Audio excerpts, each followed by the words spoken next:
यह घटना एक काल्पनिक कहानी नहीं बल्कि हकीकत है। बेवफाई जो शायद अंत तक अपना अपराधी ढूंढती रही। यह सिलसिला तब शुरू हुआ जब धीरे धीरे हमारी दोस्ती न रहकर घनिष्ठता में बदल गई। मैं और मेरी सहेली कब अच्छे दोस्त बन गए पता ही नहीं चला। इस 15 साल की दोस्ती को टूटने में कुछ ही समय लगा। जितना आनंद इस घनिष्ठता में मिलता है उससे 100 गुना दर्द इसके बिखर जाने से प्राप्त होता है। मैं और मेरी सहेली एकदम एक जैसे स्वभाव के थे। शायद इसलिए हमारी दोस्ती इतने सालों चली। यह कहानी मेरी जिंदगी का दोस्ती के प्रति नजरिया बदलने पर आधारित है। आजकल दोस्ती, रिश्ते शब्दों का अर्थ सिर्फ किताबों तक सीमित रह गया है। वह पुराने दिन जिसमें एक दोस्त दूसरे दोस्त पर मर मिटता था, आज वह सिर्फ सपना सा ही लगता है। मुझे अफसोस इस बात का है कि मुझे तो दोस्ती में धोखा ही मिला, पर मैंने भी उस मित्रता को सही ढंग से नहीं निभाया। नुकसान तो सारा मेरी दोस्त का ही हुआ, पर मैं अपने आप को इस दोस्ती में ठगा सा महसूस करती हूँ। जो भी घटनाएं मेरी दोस्त की जीवन में घट रही थी, मैं अपनी सहेली के साथ रहते हुए भी उनसे अनजान थी। मैं जिसको अपने बहुत करीब समझती थी, वह तो मेरे साथ 8-10 साल से सिर्फ समय व्यतीत कर रही थी। चलो, अब पहेलियां ना बुझाकर मैं आज इस आप बीती घटना को रोज एक नए एपिसोड के साथ लाती हूँ। मेरी और अंजू की दोस्ती की शुरुआत। मैं और अंजू एकदम एक जैसे स्वभाव के थे, इसलिए हमारी दोस्ती लगभग 15 साल चली। वैसे तो दोस्ती बचपन में, स्कूल में, कॉलेज में या फिर साथ में रहने से होती है, पर हमारी दोस्ती की शुरुआत तब हुई जब मैं 35 साल की और अंजू 32 साल की थी। अंजू मुझसे तकरीबन 3 साल छोटी थी। हमारी दोस्ती की शुरुआत के कोई खास किस्से नहीं हैं। हम दोनों सहेलियों के पति कॉलेज से अच्छे दोस्त थे। साथ ही दोनों ने एक कॉलेज में नौकरी की।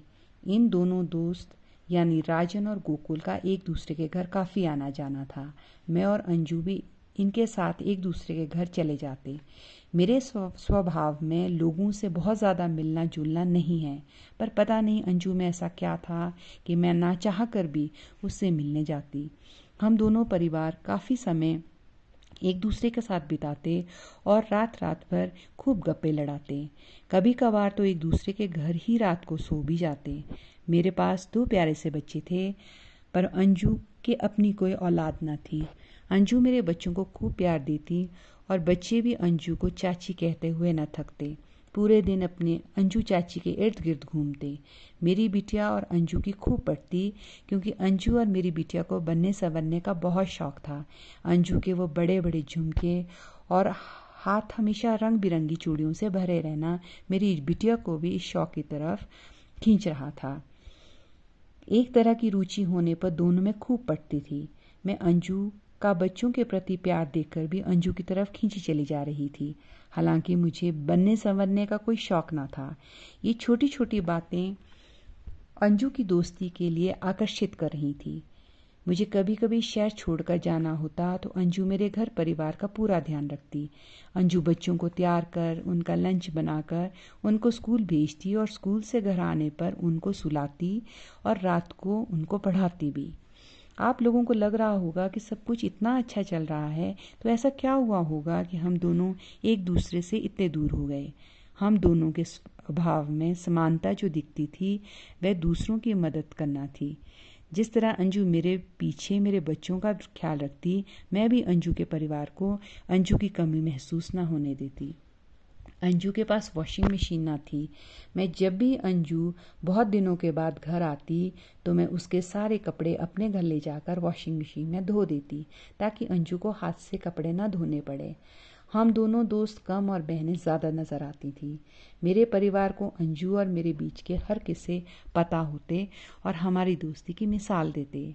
आज भी मैं जब अपनी पुरानी यादों को याद करती हूँ तो आंखें नम हो जाती हैं। कभी भी किसी के नज़दीक इतने ना जाओ कि लौटना मुश्किल हो जाए। हम दोनों को अच्छा दोस्त बनने में लगभग साल लग गया और 15 साल की दोस्ती को टूटने में कुछ महीने। हमारे घर करीबन 2 किलोमीटर की दूरी पर थे, पर फिर भी हफ्ते में 3-4 दिन ज़रूर मिलते। राजन और गोकुल से ज़्यादा घनिष्ठता हम दोनों में हो चली थी। इस तरह से हम दोनों की दोस्ती हुई। आज सिर्फ इतना ही। कल मिलती हूँ एक नए एपिसोड और एक नई सच्ची कहानी के साथ। नमस्कार।